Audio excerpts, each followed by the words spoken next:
Hello and welcome to Tim and Joel Call It in the Ring, coming to you live on a weird day that is Friday instead of Thursday because the internet was fickle with me. We're also doing a brand new thing this week. We're on Twitch and on YouTube Live. How's it going? It is going wonderfully well. I don't know about you, but I've been sitting at this chair, at this desk since yesterday at 7:30 waiting for you. I haven't moved. That sounds terribly unhealthy. Yeah. Would you like to talk to someone? I have some people. I think I'll be okay, but I think you're going to be okay because you're back with us now. Yeah. You're online now? You're good? I'm good. The internet exists. It's tremendous.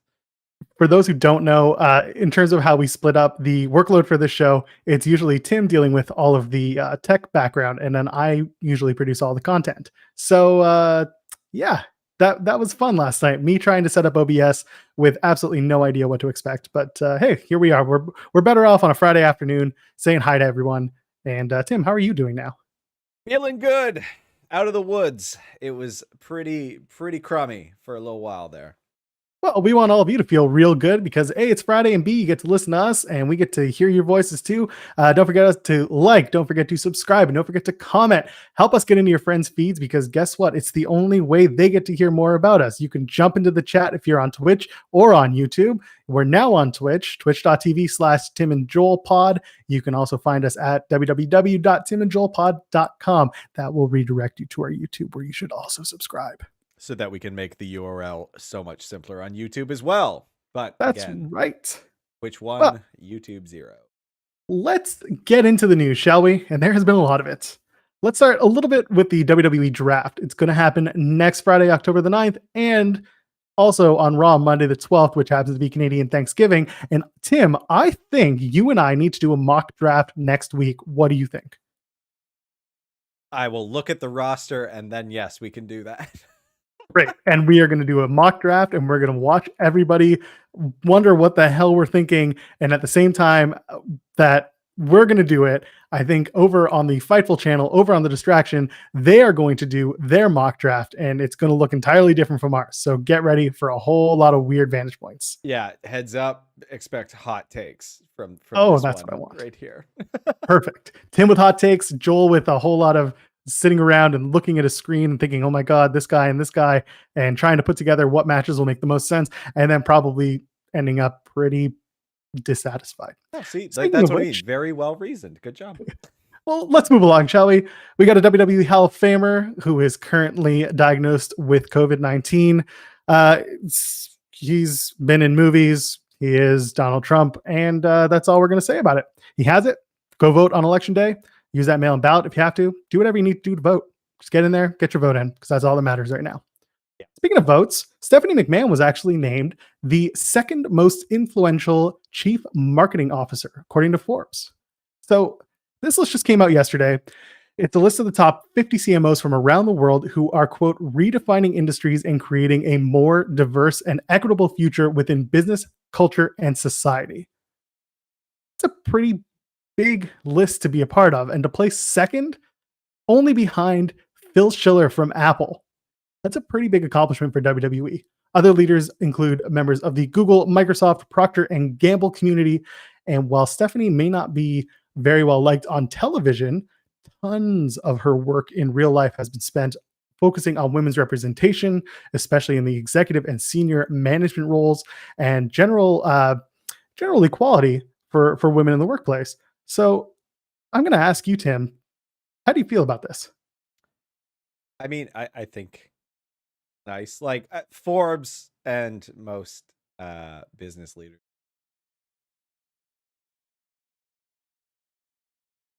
I don't know if you've watched Silicon Valley, Joel, but like where they do and we're changing the world with every like app that's invented. It's like, no, I mean, sometimes you just making like a fun show where men and women wrestle.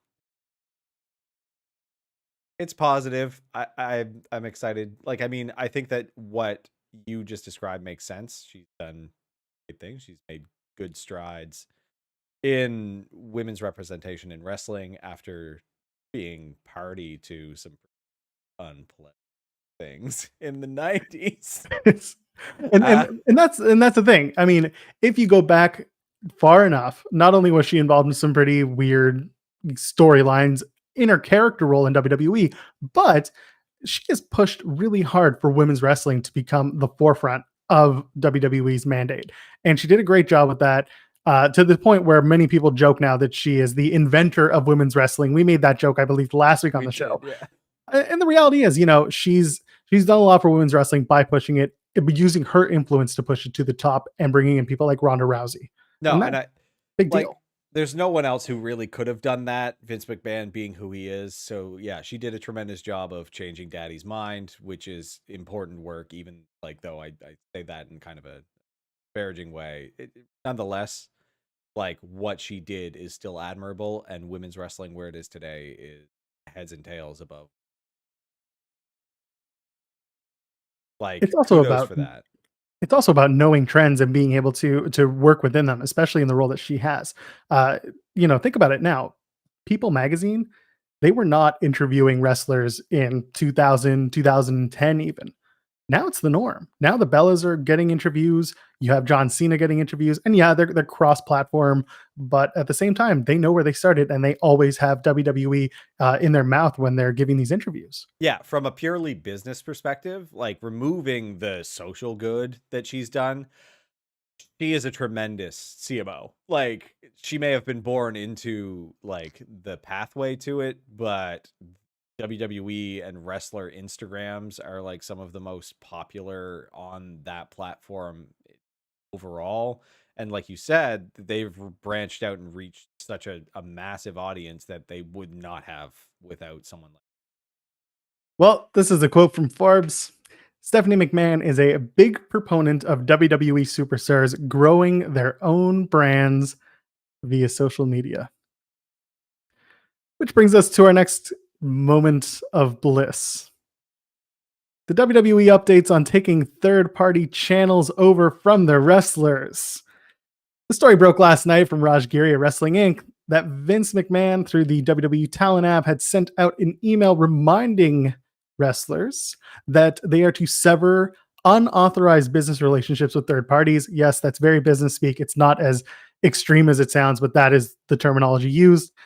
Talent who failed to comply could be fined, suspended, or fired, terminated. Talent can maintain Twitch and YouTube under their real names, but they need to tell WWE about them. WWE will own all Twitch accounts.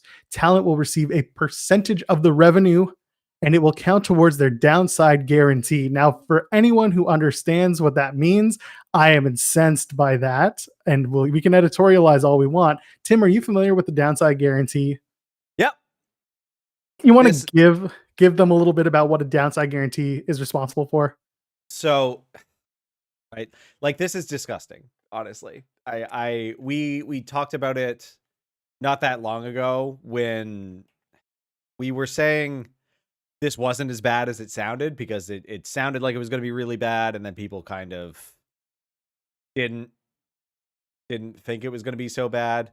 The downside guarantee is essentially what they can expect to make in the year, right? If I'm not off base about that, they are going to get paid this over time. Part of their contracts is just they're not giving that all up front. It's just if they don't make that, WWE will end up paying the difference in the end. Correct?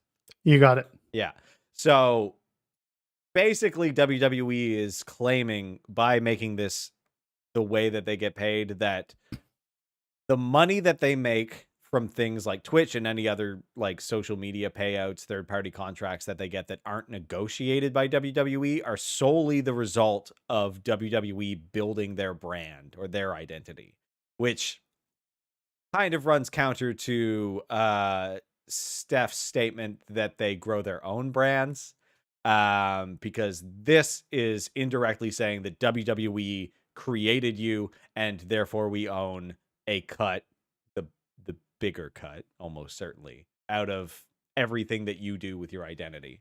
And that doesn't work for some wrestlers. It doesn't make sense in any way that you spin it. For some, they have a legitimate legal argument. They can enjoy fighting in court or just quit, is my advice. But Anyway, The plight of the independent contractor. Well, speaking of which, the responses and reactions are, quote, all over the place, according to Fightful Select. They said one prominent superstar said that they are not too concerned as WWE takes care of them financially, but their schedule also never allowed for cameo, but they understand the concern that was felt by others. Says many wrestlers say that they are likely not to see any additional money. The basic payoffs have been, quote, cannibalized by the higher downside guarantees lately. Or sorry, downside guarantees, I should say. And then another top name says that while they don't stream, they do want to be involved in other projects with family and friends, and they're not sure how that's going to affect them. And there's a lot of frustration because these services and these certain contract explanations were never outlined. So as a result, talent probably aren't going to opt in to a new offer if they're presented with it. And at the same time, none of the wrestlers think that anyone's going to be fired or forced to sign a new contract. Is it a lot of just, bolstering? Is it a lot of posturing? What do you think? I don't know. Like, I mean, before I would have said that people didn't have as much reason to be concerned if they were allowed to use their real names. If their intention is to go after their performers for this, then yeah, the fact that it was reiterated in this memo says a lot about it. Like, I thought that things were communicated fairly, clearly, or at least explained in a follow-up memo after the original last announcement. So if I were them, like, I would expect that WWE has something buried in their contracts that gives them some kind of leg to stand on this. I don't think that they would just communicate this without being able to argue for it. Is it gross and worded in a way that probably didn't originally intend to reference this? Almost certainly, but I don't know. If you're making a substantial amount of money on other things, it might be worth not putting up with the WWE stuff. So for people who are kind of less managed talent, but like the ones making, $1 million plus per year on their WWE contracts, whatever, you're fine. Forget about this. But the people who are underutilized, it might be time to get out. I'm interested in two people and two people only, and that is Paige, also known as Soraya Knight, and Austin Creed, who is better known as Xavier Woods.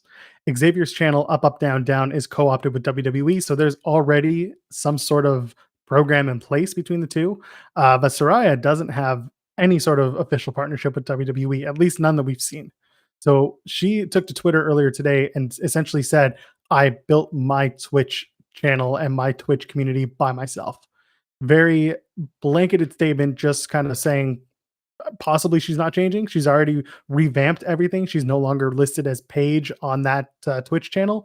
She is fully just going under her real name. So we're going to find out very soon what the details are as things change with WWE and their third-party platform partnerships. Yeah, like I think the two of them are pretty polar opposites in terms of dynamics. Paige being a non wrestler now, like she's probably better off leaving the company and focusing on Twitch.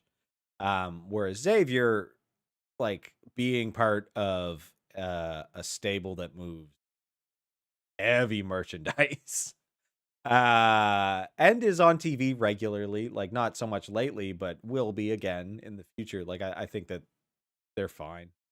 Like he can negotiate, whereas she's a commentator now, right? Like, yeah, she's not even doing anything right now with WWE because of the pandemic. She's decided to stay at home. Yeah, so to hell with that. Get out, keep that Twitch money. Exactly. Well, other things that have happened in the news this week, of course, involve COVID. And that's the point where we see there was no retribution on Raw this week. WWE Raw was short 2 referees. So 2 Raw referees were down. Jessica Carr, who's normally on SmackDown, she refereed a match.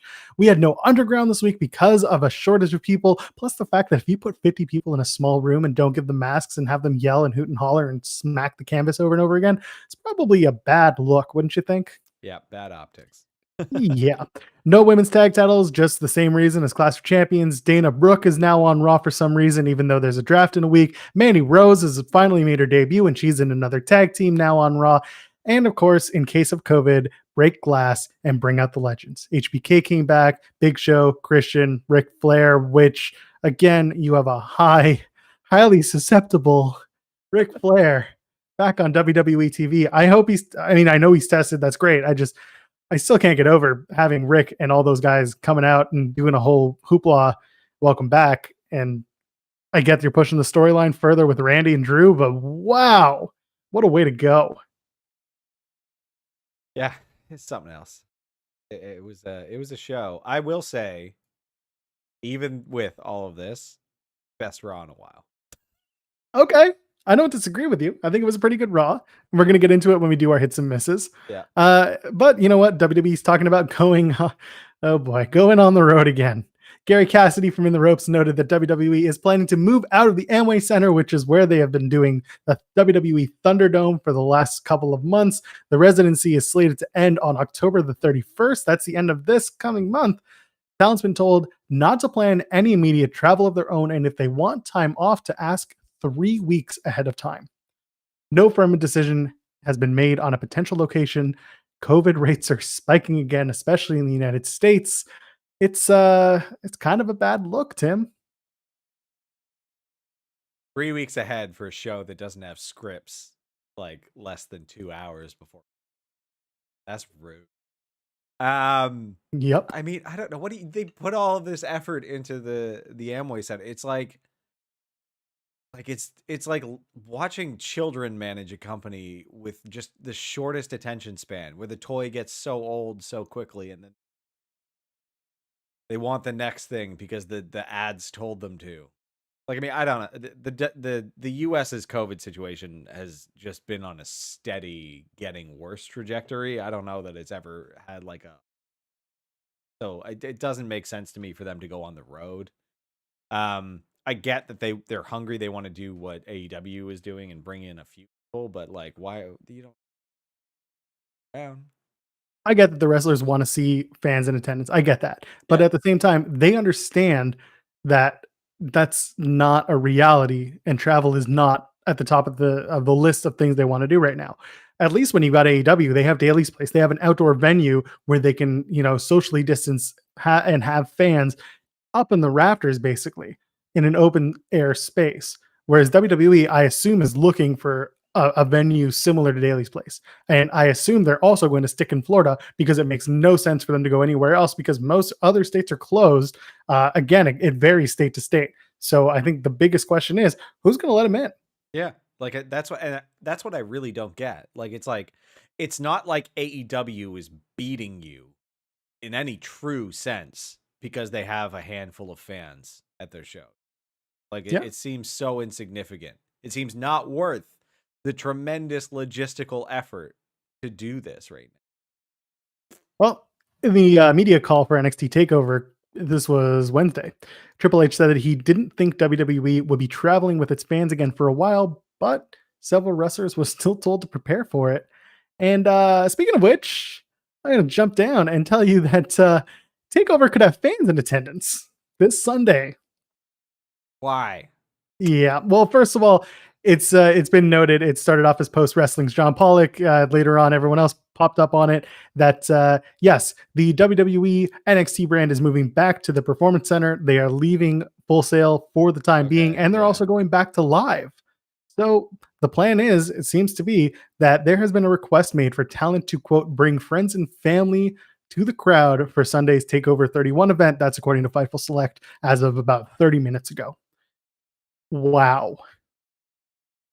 Why to all of it? Like, why live? Who cares? Like, It makes no sense. What does that add to anything? I get that the idea of live entertainment is paramount when it comes to wrestling because you do get a live crowd, you get the live, people are enjoying it or they're not enjoying it, and you hear their reactions. I get it, but it doesn't work. And right now they've been doing everything right to get away from the way they started with no testing or just temperature checks. They've started testing. They did the Thunderdome. What the hell do they need to bring back fans for, knowing that this is the situation that they're facing right now? Yeah, it just seems.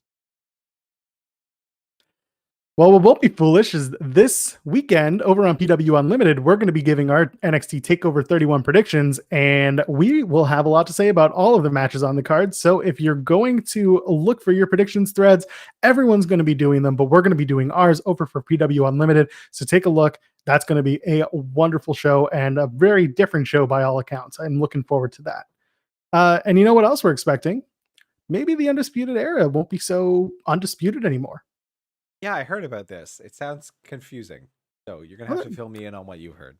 There's been talk about splitting up the Undisputed Era and making them a group of 2 good guys, 2 bad guys, 2 heels, 2 faces.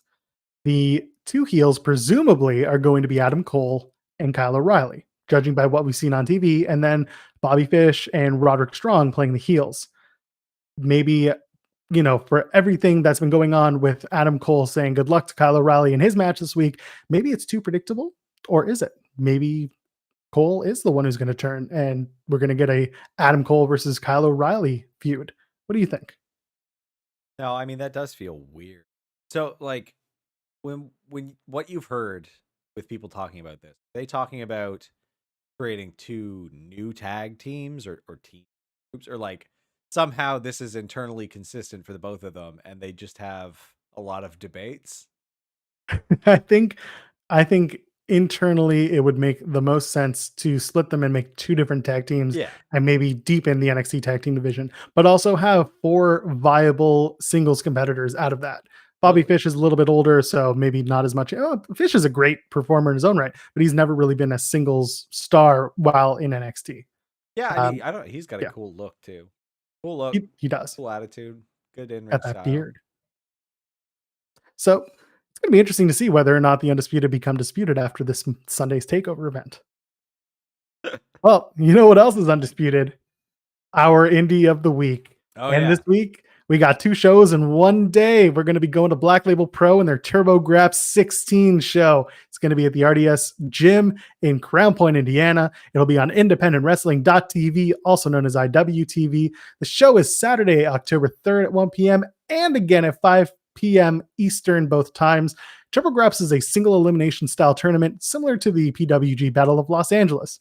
So we have participants including Brian Myers from Impact, ACH, Ethan Page from Impact, Effie, who I love to death. You've got Filthy Tom Lawler from MLW. You have a very good professional wrestler. Yes, that's his name. Wait, what? Stop, pause, Googling. Don't know much about a very good professional wrestler. I know several very good professional wrestlers, but I do not know a very good professional wrestler. Difficult to Google. I believe it. FYI. Well, if you look up a very good professional wrestler, Shikara, he was the last grand champion. Yeah. Dasher There we go. Hatfield. Is he the one wearing the mask, or is he the one? I'm looking at Wikipedia. Wonderful. This is going to be fun. Okay, whatever. yeah. I don't care anymore. I lost interest already. Wow. We have AJ Gray. We have Eric Stevens, who's a former Black Label Pro heavyweight champion. Isaiah Velasquez is a former 2-time freelance world champion. You have Dan the Dad, who is from our local. Yes, guy. So Heath Slater. Not so much. And more. The Black Label Pro Midwest Championship will be on the line as champion Kylie Ray takes on Alex Shelley, both Impact Wrestling stars. You have Trey Lamar taking on the debuting Kevin Blackwood. We know Kevin from our home bases, part of the Buffalo Boys. You've seen him on AEW Dark over the last few weeks. And then for the Black Label Pro Championship, we both know Jake something. You know him as, was he Jake Diener? Cousin Jake from Impact. And he's going to take on Calvin Tankman from MLW. Jake something is a big man. Calvin Tankman is a big man. It's going to be a great show. Check it out. It is Black Label Pro TurboGrafx. It is Saturday, October 3rd. It is 1 and 5 p.m. Eastern. And by the way, if you like what we're talking about here, you can like it, you can subscribe to it, and you can comment on it, and you can join us live in the chat anytime you want. Help us get your friends into wrestling, because we are going to be your conduits. Oh my God. Want to hear something? What? Yes. I would love to. I didn't know Jake something. Really? Yeah. He's not Cody Diener. He's cousin Jake. Wow. I did not put that together. I mean, okay, so Jake something on the indie circuit to me is like a vacuum of personality. Okay. Like his character is like a non-character in a weird way that was somehow kind of memorable. And then he has a real character, and they were, there's so many like hairy dudes in wrestling. Like I can't keep track of them all, but yeah, okay, cool. Into it. Learn something new. Learn something new every day. Yeah, I appreciate him more now. The You want to depth. learn something new? Did you Yeah. know that RVD and Katie Forbes left Impact? No. Yes, Is that they real? left Impact. Is that real? Yes. That's confirmed. They're just out of there. At the end of the day, they had been working without a contract, or at least finished their contract and working on a per appearance basis. I want one They've of those. done everything they need to do. I want one of those party horn. You know, the things where you blow and it makes a noise, and then I have a little thing that pulls down a bunch of balloons. Well, I was listening to an interview with RVD, and he was doing Wrestling Inc. with Nick Hausman, and he basically said he's the highest paid talent in Impact, and that Impact would just fire him anytime. Yeah, that seems fair. At least he also sees was the writing on the very wall. high. Yeah, I mean, that's it's par for the course. But no, the thing with RVD is that he's actually very well liked, and the feeling is that they're splitting amicably. Everyone's okay. He's welcome back anytime. He did his role. He played it really well, and he tried to do something new. Him. And I loved RVD like all the time when I was growing up. So like for him to do a loathsome heel turn, I really hated him. So good job, RVD. I wish you all the best with your supplement business. You know who came back to Impact this week? Ken Shamrock. Ken Jack LaLanne Shamrock. God. With his jorts and everything, saddled with Sami Callihan. He's so angry. He was so angry this week. Let's not go too far into TV this week because we have a lot to talk about from the other shows. Yep. But Victory Road is also this Saturday on the Impact Plus app. Just to run down the card, you've got Eric Young, who's the Impact World Champion, taking on Eddie Edwards. That's going to be for the Impact title. You've got Deonna Purrazzo taking on Susie for the Knockouts Championship. You've got Rohit Raju taking on, to be determined. It's going to be the Defeat Rohit for a challenge at the X title. Don't know what that means. We're going to find out.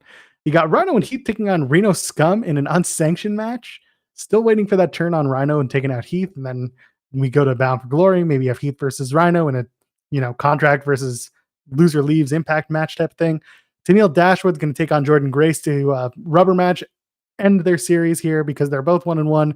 And for some reason, Tommy Dreamer and Brian Myers, who had a dispute at the catering table, they're going to fight it out at Victory Road this Saturday. Fighting in the hallway. Hey, next time, turn around, walk away. This is my hallway, sir. This is my hallway. Can't understand it. Love what Impact's been doing. Do not love what that's been about. Yeah. I mean, you know what? Like, as far as pro wrestling's concerned, like one complete and utter dud, not too bad. I'll take it. Beat the hell out of Wrestle House. Yep. Oh boy. Good. You know what else has been really, really good wrestling? Ring of Honor. Yeah. Ring of Honor's Pure Title Tournament is ongoing, and if you haven't had a chance yet, go to their website. I believe it's ROH Wrestling or Ring of Honor, whatever it is. Search it, you'll find it. They have their shows up weekly, and it's free. The tournament this week, the two matches were Fred Yehi and Silas Young. It was an excellent match with a good amount of foreshadowing to lead in to the second match, which is Josh the Goods Woods taking on Kenny King. We found out this week who the three judges are in this tournament. The three judges are Gary Jester, who is better known as the Director of Operations for Ring of Honor. You've got Will Ferrara, who is the ROH Dojo head coach, and Sumi Sakai, who's a former Women of Honor champion. It's a pretty interesting mix of people on that judging panel, I'd say. Get a chance, go watch the show. It was a really good show. Tim's not saying much because he hasn't watched it yet. Haven't. That's fine. Tell them. Sorry, but once you've watched it, you can come in here, you can comment, you can subscribe, and you can like it, and you can like us. You can also subscribe and like us. You can send me an email and yell at me for now. That's right. If you email timandjoelpod@gmail.com, one of us will get back to you, and it's probably going to be Tim. You could also use Twitter, but I would prefer if you email. Funny.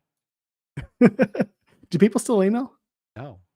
That's the gag. I'm probably going to put it to the junk mail. Oh, I see what you're doing. Sly. I'm negging the audience, don't Hey, what'd you like about the Clash of Champions? Oh, we were on the PW Unlimited post Clash of Champions show. That was a riot. Yeah, I think that was that. Yeah, we had some technical difficulties that weren't internet related No, for we our fixed them own though. live stream, but it was fun. It was fun. It was fun. We got onto the PW Unlimited stream, which was a hoot, like a hoot and a half. That was such a good time. And thanks to Throwback, by the way, who was on our Clash of Champions live stream. We had a blast. We're sorry that it all kind of went to hell at the last minute, but it was still a fun show. All three of us watching the show and just kind of talking about wrestling and life and stuff. Absolutely, and I mean, out of it all, like it just allowed us to focus more on that last match. Was not necessarily my favorite, but it was certainly a hard choice between three matches from Clash. My favorite was a ladder match. Like I went in there with high expectations and they met it, which is not always the case, not often the case even. They did some really innovative stuff. It was really entertaining. I was enthralled from start to finish and very, very happy with the finish. So It was a great show overall. I was pleasantly surprised. same. Yeah, overall, I mean, the Roman and Jay match, the ambulance match, the ladder match, those were all tops for me. Yeah, absolutely. Yeah. Like those three were tremendous. And like I went in with high expectations for the ladder match, but like my expectations for the pay-per-view were bottom of the barrel and honestly like best of the year so far. Really happy. Yeah. So overall, I mean, the Clash was good. Was there anything you really didn't like? No, I mean, I Apollo versus Lashley again, there was just nothing of interest in it. Like it wasn't anything exciting. I don't think it was bad. Like they're both capable. They're both like good wrestlers on good trajectories right now. It's just like, can we be done with that matchup specifically? Yeah, I agree with you there. I think we made we found out that it was what their 13th time that Apollo Crews had faced any member of the Hurt Business. Wild. We're done. Move on. And then they did it again the next night on Raw, but whatever. We'll ignore that for now. Just leave him alone. Done. Apollo and Lashley, fine. Done. Yeah. Over it. Apollo MVP, done. Apollo Cedric, done. Apollo Shelton, done. Just done. And then the Street Profits and Angel Garza and Andrade. We did it again, but unfortunately, with the injury to Angel Garza, that sucked. The good news is he's okay. It's not as bad as what was expected. He's probably out for about a month tops. Okay, that's not that bad. I'll take that over anything. Yeah, like we were talking about torn quad or quad issue last, so it's looking like it's looking more like a hip or hamstring. Yeah, like that. So now we move to Raw. Ooh. You liked Raw this week. I did. I thought it was the best Raw in a while, which isn't saying a ton. But Raw dragged on for me. See, the absence of Raw Underground seemed to make things like pick up a little bit. I was able to keep interested. I like Raw Underground. I can't believe I'm going to say it. I like Raw Underground. I like what I see on it. You're a sick man. Well, yeah, that's true. You can tell that to my wife. She'll say the same thing. But anyway, what'd you like about Raw overall? Bobby! Robert Roode returns! Oh my God. I love him. He looked good. It was great. Loved it. Wow. He looked good. He also looked like he's been kind of hanging around at home a lot. No. That's a human being. Look. Yeah, it's good. Looks great. Love it. All right. Was that it from Raw that you really liked? That I really liked? Yeah, I mean, that's enough. Like that made the whole show, in my opinion. Fair enough. For me, it was Andrade going back to singles work. We know it's possibly just a short-term thing, but who knows? It'll be a good time watching him perform as a single star again. Bianca Belair. He was aggressively mean to. Like, I didn't like that. I found that like pointless and weird. Where he's just like, "You're nothing without me, Zelina." Like, come on. I don't give a crap. And his English is great, by the way. Is that a cat? Oh yeah, there's a cat. I have cats. It sucks. Oh, that's wonderful. But yeah, the idea of him being super mean to his former manager, who was also super mean to them, I get it. And you know what? It makes sense. It was just so over the. You were nothing without me. No, come on. His English was a lot better now than it has been in the past. Yeah. I mean, there was a story going around back last year at SummerSlam when it was in Toronto that he went into the media rounds and like he wasn't scheduled to be there, but he wanted to go and speak to everyone there and speak English and like work on his English, and that's pretty damn cool. I'll give him that. But you know what else I liked about the show was Bianca Belair, which last week I was not a big fan of, and this week she's in there taking on people and just having a good time, and it's not kind of like will she wrestle or not. Yeah. Yeah. Yeah. I'm looking forward to when she does wrestle again. I still want her to be out there and wrestling, but at least the segment was fun, and at least it's one more reason to have her on my screen. Absolutely. What did you hate about Raw? The Dominic, like, I don't know. He was just being mean to his sister. It's just dumb to me. Like, I don't give a crap about it. And like I've been a huge fan of Dominic Mysterio's work in the last few weeks, but like, that promo was, it wasn't really a promo. It was like mid-match shouting down his sister. Why are you here? Didn't care for it at all. Thought it was garbage. Yep, I'm done with that whole Mysterio and Seth thing. Plain and simple. Can't do it. Terrence Jefferson asked if we're ready for the draft. The draft is next week, and our draft is going to be next week on the show. We're going to do a live WWE draft of our own. We're going to get our people in, and we're going to tell you who's going to move where. We have no idea, and we have no skill, but we're going to find out anyway. And that'll be fun. What else did I not like from Raw? I said it earlier. Dana Brooke, who is a SmackDown wrestler, coming over, no reason. Mandy Rose, suddenly a tag team wrestler again. And Night Vision Randy. That was so dumb. Like, none of that made sense. Like, there was like, okay, those are those are just goggles. Like, I think they're just swim goggles put on his head. But they had the red film, so they're infrared, right? I don't know. I'm pretty sure that I didn't see any sort of thing that could fit electronics. At least, like, I don't know. Maybe there's been some tremendous advancements. Not a big tactical dude. But then, like, all of the people running in after, like, they could have just not done that, and it would have made more sense. Like, either there was a cameraman standing in there allowing this to happen, which breaks the fourth wall for me, which is messed up. Like, Randy hired a guy to watch him beat people up in the dark. Yep. Or they're watching the feed, allowed it to happen, and then ran in, but then pretended like the guy putting the beard on as a janitor wasn't Randy, which is also weird. Like, or somehow they heard that commotion and then all decided to go. Nonsense. It's all nonsense. Didn't work for me. Didn't work for me at all. But I'm gonna flip it, and I'm gonna talk about NXT first, about what I didn't like about NXT, because Throwback says WWE is a land of two things, giving us a pay-per-view match the day before and 50-50 booking. And that's going to bring me to what I did not like about NXT this week, and that is a mixed match tag with 2 takeover matches in one meaningless matchup. It did absolutely nothing for me.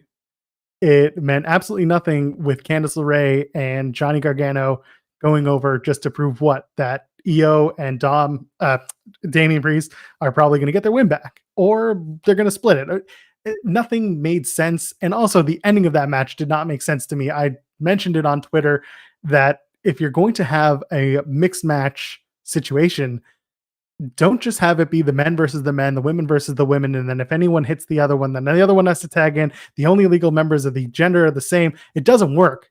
This is a huge debate, right? In wrestling, and like WWE's attitude towards it is so antiquated that like it doesn't work in this. Like, Lucha did a great job with intergender matches. This is like tedious to me.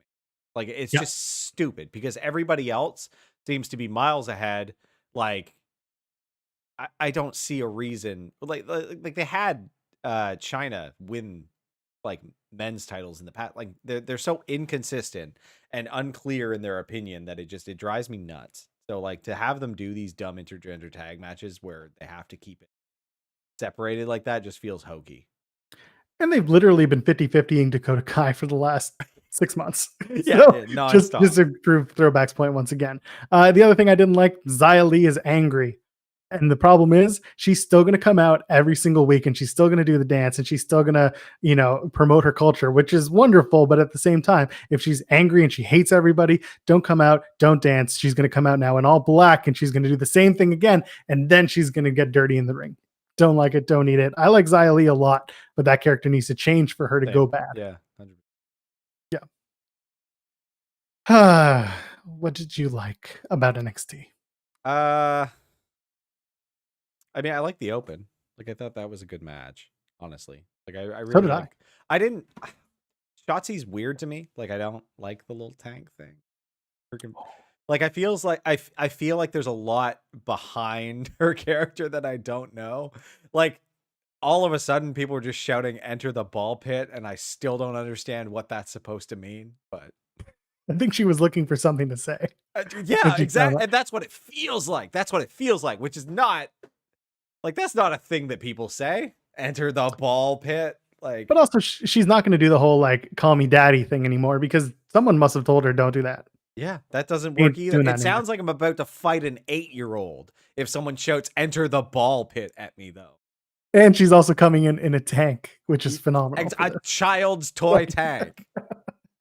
But she is good in the ring. Like, she's impressed me the last few weeks. It's been entertaining to watch. Almost killed herself too on that sliced bread number 2 on the apron. Woof. Yeah. Everyone pointed that out. What I liked was that the Takeover Prime Target with Kyle O'Reilly. They needed that. Kyle O'Reilly needed that to prove himself not only as a singles competitor, but also just as a wonderful athlete who has a background, who's been doing this for much longer than you think. The guy, also, he's Canadian, so we have to like him. But the point is, with Kyle O'Reilly, like, this is an opportunity for him to prove himself as a singles wrestler to a bunch of people who never knew that he was a singles wrestler to begin with. So I liked that. And of course, because I am who I am, the hat.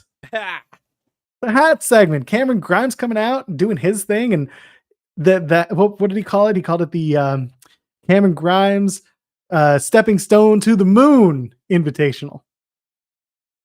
Love it. So many invitationals this past year, it feels like.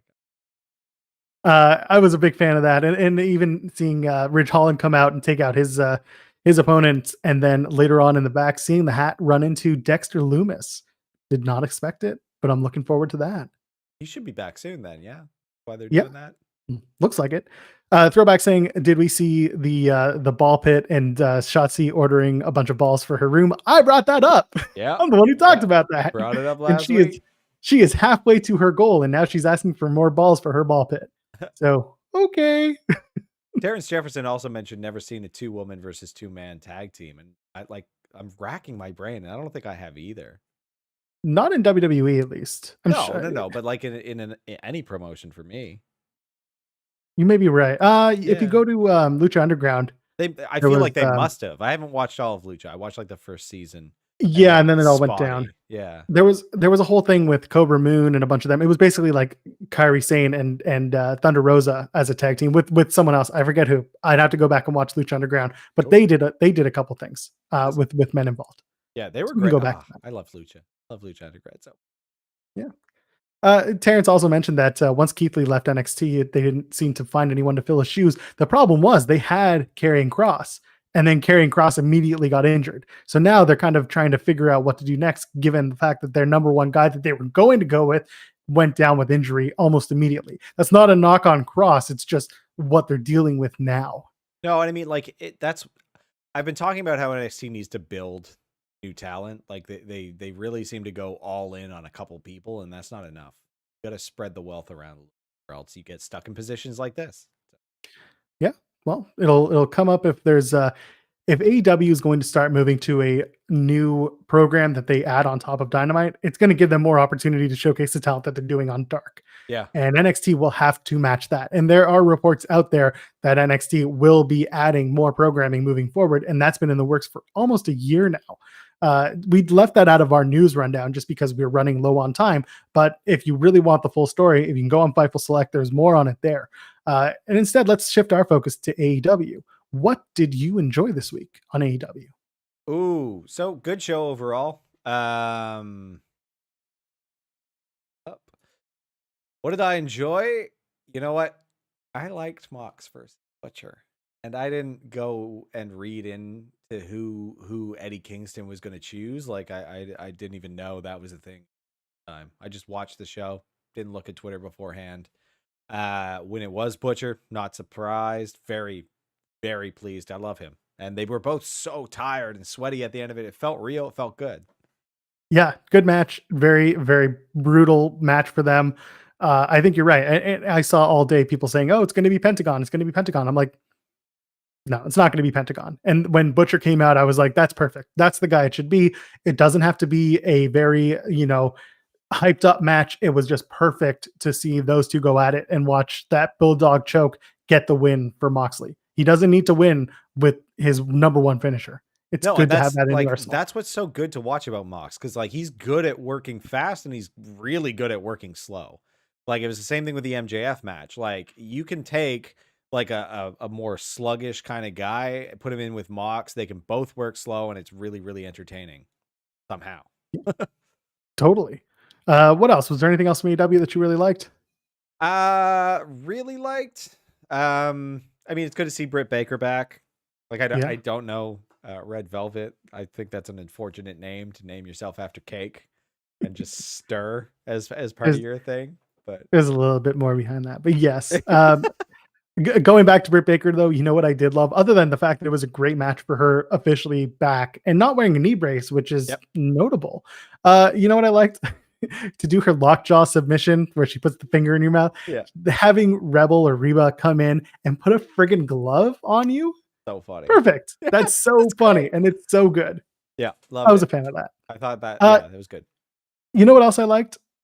I really liked, and I can't believe I'm going to say this because I hated it at first. MJF and Jericho and their seed planting in their backstage segment with the jackets, because I really think this is going to lead to MJF taking over the Inner Circle. That would be hilarious and great. And it's perfect. It makes perfect sense. They swerve Jericho, they attack him, and then we're gonna get an MJF Jericho match, maybe at Full Gear, maybe at Revolution in the new year. But either way, the idea being that those two feud, and the seeds have been planted throughout this whole, last 3 weeks alone. They hate each other, but they're not going to admit it. Yeah. It's like, do you want me to join the Inner Circle? Do you want to join the Inner Circle? Like it was a great back and forth. Him forgetting Sammy as the coat, and then as soon as he leaves, Sammy's like, "Oh, isn't that guy such a loot?" Maybe not. So dumb. That's great. It's stupid. It's cute. Yeah, next week is Jericho's 30th anniversary show. They're going to bring out a bunch of really fun stuff. Two things. I get it. He and Luther go way back, and they're best friends from way back when. I don't need to see Luther and Serpentico take on Hager and Jericho, but you know what? I'm all for them getting an opportunity. I'll take it. It's fun. And one of the fun things is if you go on to the AEW website and you look at the poster that they have for the Jericho 30th anniversary, they have like Jericho through the years, but for some reason, the ages of like 28 through 48 are just not there. I mean, it's going to be tough to do a career retrospective where you don't have any access or rights to the content for the bulk of his career. This is the same guy who at any opportunity tells you that he beat Stone Cold and The Rock in the same night for the WWE Undisputed Championship. Oh, it's going to be weird. It's going to be so fun. They're going to find Jericho is going to find a really creative, weird way to get around that. And I'm excited to see it. I have a feeling Lance Storm will show up. He was furloughed by WWE, and I'm pretty sure he's out completely. It's been a few months now, so he should be free. Well, assuming he's been like completely let go. I don't know for sure. Don Callis making an appearance will be funny. Yeah. And that was AEW. That's what I liked. What'd you not like? And I feel like we're going to be on the same page here. It would have been the one. Okay, Cody comes out. He cuts his stupid Joker promo and then says, "The answer's no. No to no regrets. No." Like, oh my God. Like, are you 14? Like, you're a 40-year-old man, aren't you? Like, what are you doing? He's watching his dad's. He's been watching his daddy's promos while he was in Georgia. That's the problem. I mean, I guess back when wrestlers didn't realize that words had meaning, so they just said things. Garbage. Even so, just the whole segment for me didn't click, didn't thing. hit. Doing the brawl made no sense to me. Just bringing people out. I mean, I get Brody, and then you have the security and the referees, and then the rest of everyone comes out. Like I get it, but it's just not. It didn't hit, and it just kept going because they can't. For some reason, AEW cannot end brawls properly. They have a big problem with that. Yeah, I don't know. I get this feeling that, like, we're just supposed to see Cody in this way that I just don't see him at all. Like, he's supposed to be this tremendous leader. I don't get it. Like, I don't feel so. He doesn't do it for me. He does it for someone, obviously, because Clearly. when AEW started and all the rest of the elite were trying not to play themselves up as the stars, which, for better or worse, that's how they did it. Yeah. Cody was the only one with the TNT title, especially, that made himself into this grandiose over face. And we're going to see what happens with the elite if they're all going to go heel, because that's the way it's looking right now. The only one who's not is Hangman Page. Yeah. Who? Oh my God. He left the elite. Hangman's character is weird to me right now because he seems like a sad puppy man, and he like I never realized how cute he was. He's like a cute man now, and I thought he was like more like kind of grizzled. Like you're a cowboy character, but it's like he's a cute cowboy who drinks. Yeah, but it's I don't get what they're doing with him at all. Like, I mean, but if you're the guy who does the lower third for AEW, and you're watching this show, next week I want to see cute cowboy man. Please. On Hangman's lower third. That's all I'm asking. The fact that you have to put boy man together is already confusing. This is what I'm here for. All right, let's talk about tonight's SmackDown. We're going to run it down real quick. We've got Sami Zayn taking on Jeff Hardy for the Intercontinental Championship. Technically a rematch, but where will AJ Styles get involved?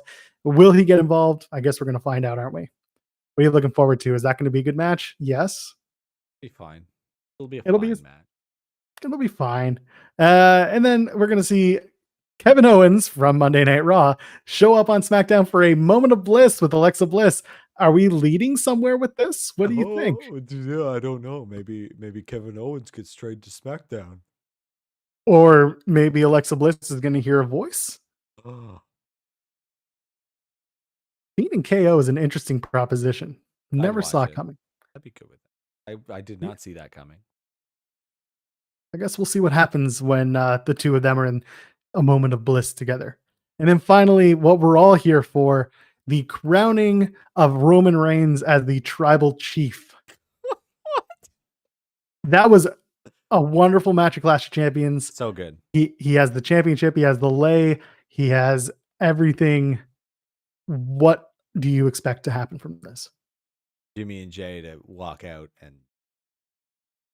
Oh, you think it's going to be that, eh? No, I don't know what to expect from that. It just seems like a weird, uncomfortable ceremony. But that's the whole point of this, is that everything is going to be uncomfortable with Roman moving forward. Yeah, maybe Paul Heyman swooning. Maybe Rikishi shows up. Maybe he's got that would be nice. Toe. Well, I don't know about you, but I will be in the Thunderdome tonight. I have my invite. I could get in there. I should get. You should do it. They changed, by the way, they've changed their registration timing for Thunderdome. Ooh, mixing it up. I know. I was upset. On to us. They figured it out. Everyone's talking about it, and it's always the same faces. Now they changed it up. Speaking of changing it up, this tonight, actually, if you're watching us live or if you're listening and it's Friday, tonight after the SmackDown post show on Fightful.com, I will be on their YouTube channel playing video games with Jeremy Lambert. Jeremy and I have been kind of messing around with this whole Fightful gaming concept and playing video games live on the air because A, it's fun, and B, this is our best troubleshooting way. We've been playing No Mercy 64. Yeah. We played WrestleMania 2000. We played SmackDown, Know Your Role, and Shut Your Mouth, and all the other ones in the middle. Here Come the Pain and all that, whatever. Tonight we're going to play SmackDown versus Raw 2009 in career mode as a tandem. Rey Mysterio and Batista. I don't know which one will be which. Okay. I also don't know why those two were the ones in tandem mode. Why not create a character? Just a couple of weirdos. They make you do the story. They make you do the story with both of them if you're doing tandem mode. That's even weirder. Okay, Yeah. I guess they really narrowed the scope for that. Exactly. So that'll be on Fightful.com or on their YouTube channel, youtube.com/Fightful. Fightful Wrestling. I should probably check out that. If you look up Fightful, it will be there, and I will be on that show after their SmackDown post show. Hey, you got anything else today? Hey? Yeah.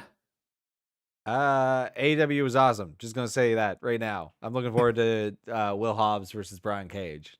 That is going to be great. You're right. Yeah, he was like Will Hobbs was like kind of nondescript to me at first. I'm into him now. I'm looking forward to that fight. Great. And if it's been good. And if you're like me and you're looking forward to Sunday with NXT Takeover, you can check out PW Unlimited. We'll be on their YouTube channel this weekend to give our predictions and our thoughts. And as for this video, if you're watching it, like it, leave a thumbs up, subscribe, do the whole shebang, because you know what? It helps us get you and your friends into wrestling more and more. And that's what we love to do. All this talk about wrestling makes me hungry. It's about time. Tim, where can the kids find you? Kids and adults alike can find me at Tim Stone P or Tim Stone Piledriver. So TIMB Stone P on Twitter. Tim Stone Piledriver on Instagram. That's where I live. Those two places. That alone, the only two places you live. Yeah. And as for me, you can find me at Joel Pearl. That is on Instagram. That is on Twitter. It's also on the lower third. And you can find us at Tim and Joel Pod. You can find us twitch.tv/Tim and Joel Pod. You can find us now at www.timandjoelpod.com.